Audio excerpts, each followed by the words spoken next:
wabarakatuh. Saya Dian Niken Larasati, CKP Angkatan 7 dari Kabupaten Lampung Tengah. Pada kesempatan ini saya akan melaksanakan coaching untuk supervisi akademik. Perkenalkan, Ibu Desi sebagai coach saya. Dan sebelahnya pada kesempatan hari ini ada Ibu pengajar praktek, Ibu Siti Rohani. Bu, selamat datang Bu. Apa kabar Bu? Alhamdulillah sehat. Selanjutnya akan dilanjutkan oleh Ibu Siti. Terima kasih Bu Niken. Sesuai kesepakatan kita kemarin bahwa Bu Niken hari ini mengundang saya karena Bu Niken ingin meningkatkan kemampuan coaching Bu Niken. Nah, kemampuan coaching itu ada 3 ya Bu Niken. Ada hadir secara penuh, kemudian mendengar aktif, dan memberikan pertanyaan berbobot kepada coaching.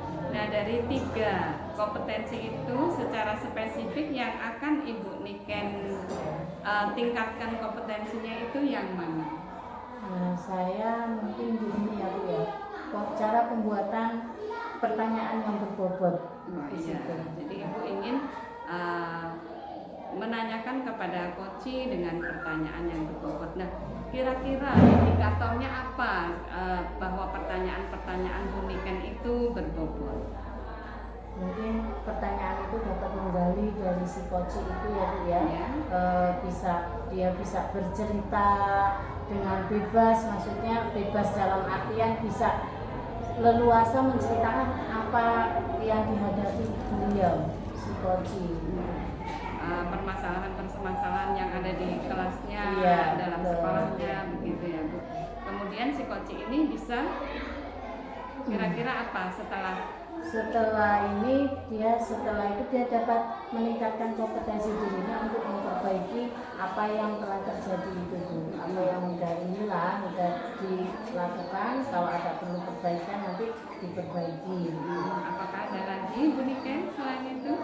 Intinya si coach saya ini mudah-mudahan nanti setelah kita berdiskusi dia akan nampak kompetensinya, akan kelihatan kompetensinya gitu. Kalau sebenarnya dia itu bisa gitu. Ya. Jadi si coach ini bisa menemukan solusinya sendiri. Baiklah Bu Niken, berhubung waktunya sudah siang, silakan coachingnya dimulai. Kepada kesempatan ini, Assalamualaikum Bu Desi.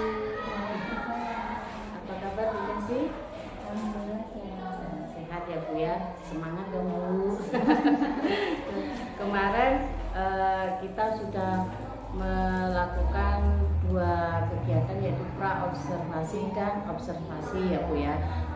Dari observasi kemarin atau pembelajaran yang kemarin, menurut Ibu tujuan pembelajarannya sudah tercapai belum ya Bu ya? Alhamdulillah udah tercapai, cuman kurang sempurna Bu. Oh, berarti masih ada nih ya Bu ya. Boleh diceritakan Ibu apa kendalanya atau apa ininya Bu? Kendalanya murid-murid saya tuh kurang antusias dalam pembelajaran di sana. Terus ininya mengerjakan soalnya tuh masih 50%. Berarti intinya anak-anak itu waktu pembelajaran kurang antusias dan pengumpulan tugas masih 50% ya Bu ya. Apa nih yang Ibu harapkan dari setelah kita selesai berdiskusi ini? Saya minta solusinya dari Ibu lah, gimana ngatasin. Intinya kita sharing ya Bu ya, ngobrol-ngobrol ya Bu ya. Menurut Ibu dari skala 1 sampai 10 antusias belajar murid Ibu di dalam kelas itu ada di angka berapa Bu? Ada di angka 5. Berarti antusias belajar murid Ibu masih di angka 5 ya, skala 5. Pengennya Ibu mau tingkatkan berapa nih Bu? 6 sampai 7 lah. Insya Allah bisa ya Bu ya. Kalau menurut Ibu yang membuat anak tidak antusias dalam belajar ini apa ya Bu? Kalau saya ingat kembali itu penyebabnya murid-murid saya itu kurang antusias karena pembelajarannya sedikit membosankan, terus monoton. Saya terlalu dominan berbicara di depan, bercerita tidak menurut Ibu pembelajaran Ibu ini membosankan, intinya ya, terus monoton, sehingga anak-anak tidak antusias atau tidak semangat nih ya dalam mengikuti pelajaran tersebut. Kira-kira dari Ibu apa nih yang bisa meningkatkan antusias belajar murid Ibu? Kalau menurut saya, murid-murid ingin pembelajaran yang asik, terus tidak monoton dan tidak membosankan. Ya, saya juga sependapat ya Bu ya, dimana kita bisa memberikan pembelajaran yang tidak monoton dan membosankan kepada murid tersebut ya Bu ya. Kalau menurut Ibu, bagaimana nih Bu biar pembelajaran itu terasa asik, terasa tidak membosankan dan tidak terasa monoton nih Bu? Pembelajaran harus berpusat pada murid, diminta aktif dalam pembelajaran. Kemudian ada nulis bikin, terus game, itu supaya pembelajaran lebih menarik. Berarti di dalam pembelajaran tersebut biar anak-anak antusias atau tidak membosankan, di dalamnya kita kasih es bikin, kita kasih game, ya Bu ya. Dan lalu mengenai tugas nih Bu, murid-murid yang kurang antusias dalam melakukan tugas ini kemungkinan gimana nih Bu? Kemungkinan saya memberikan tugas terlalu banyak, terus berisi banyak pertanyaan tanpa saya memberikan sumber belajar yang beragam. Kalau boleh tahu Bu, sumber belajar Ibu di sekolahan itu biasanya menggunakan apa Bu? Saya biasa menggunakan buku teks yang ada di perpustakaan, media, terus berupa PPT dan LKPD. Berarti biasanya menggunakan sumber yang ada di perpustakaan, sumber belajar yang ada di perpustakaan berupa buku ya, ada PPT dan LKPD. Menurut Ibu, selain sumber belajar itu, ada lagi nggak Bu sumber belajar yang lebih menarik gitu? Saya pikir banyak ya. Sumber belajarnya seperti video di YouTube, artikel di blog, atau tulisan ilmiah di internet, atau juga kita bisa menggunakan yang lagi tren sekarang seperti TikTok atau Reel di IG gitu ya. Berarti sangat mengasihkan ya Bu ya kalau kita membaur dengan buku ya, ada PPT dan LKPD. Menurut Ibu, selain sumber belajar itu, ada lagi nggak Bu sumber belajar yang lebih menarik gitu? Saya pikir banyak ya. Sumber belajarnya seperti video di YouTube, artikel di blog, atau tulisan ilmiah di internet, atau juga kita bisa menggunakan yang lagi tren sekarang seperti TikTok atau Reel di IG gitu ya. Berarti sangat mengasihkan ya Bu ya kalau kita membaur dengan zamannya anak-anak ya Bu, dimana anak sekarang kan udah terbiasa nih main game, terus main TikTok, main IG. Itu kalau kita manfaatin di dalam pembelajaran tersebut di dalam kelas, itu tentu anak-anak akan lebih antusias lagi ya Bu ya. Jadi rencana Ibu nih untuk menyelesaikan masalah ini apa nih Bu ke depannya? Yang pertama saya merancang pembelajaran yang mengasihkan dengan menggunakan sumber belajar yang seperti saya bilang tadi, YouTube atau TikTok. Kemudian yang kedua saya memberikan tugas tidak terlalu banyak.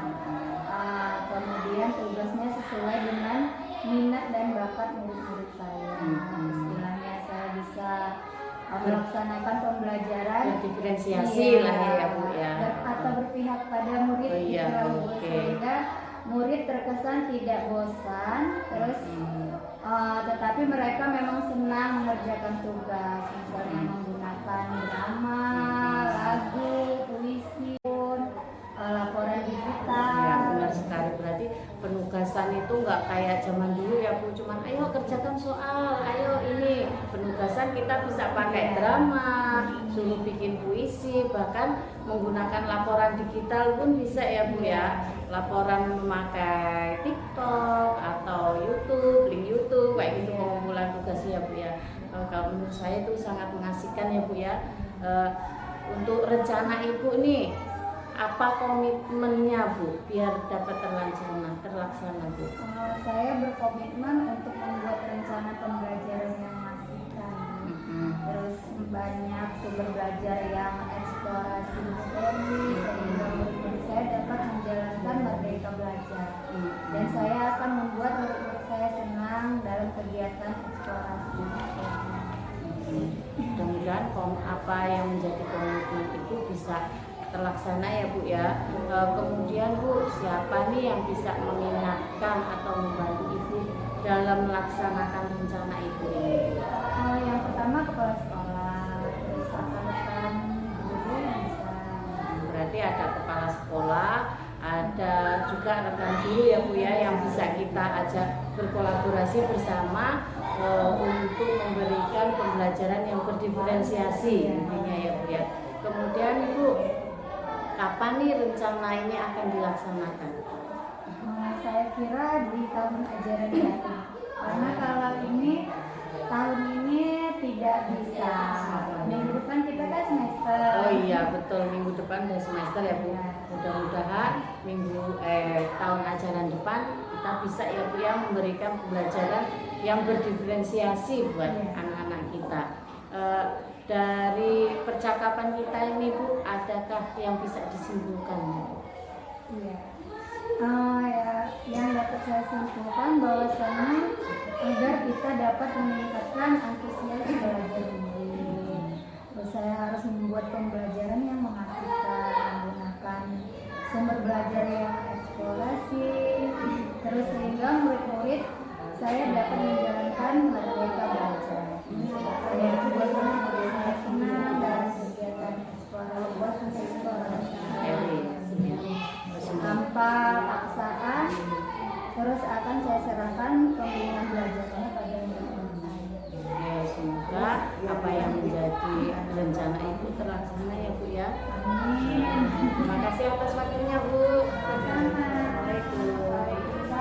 Dari pertanyaan-pertanyaan yang Bu Niken sampaikan itu, Bu Desi sudah mampu menyampaikan tujuan dalam pembelajaran, yaitu meningkatkan antusias belajar murid, kemudian mampu mengidentifikasi bagaimana supaya anak-anak itu antusias dalam belajar, kemudian cara-cara yang akan dilakukan seperti pembelajaran yang asik, kemudian menggunakan media, model-model pembelajaran yang lain, bahkan menggunakan aplikasi digital. Kemudian selain mampu mengidentifikasi, si Koci juga sudah mempunyai rencana aksi, bahkan sudah merencanakannya, sudah dalam rancangan, yaitu menggunakan pembelajaran menggunakan media digital, dan bahkan sebagai tanggung jawab si Koci sudah akan melaksanakan pada ajaran baru. Dari hal-hal tersebut, menurut saya bahwa ini kan sudah memberikan pertanyaan atau mengarahkan pertanyaan kepada si Koci dengan pertanyaan-pertanyaan berikutnya.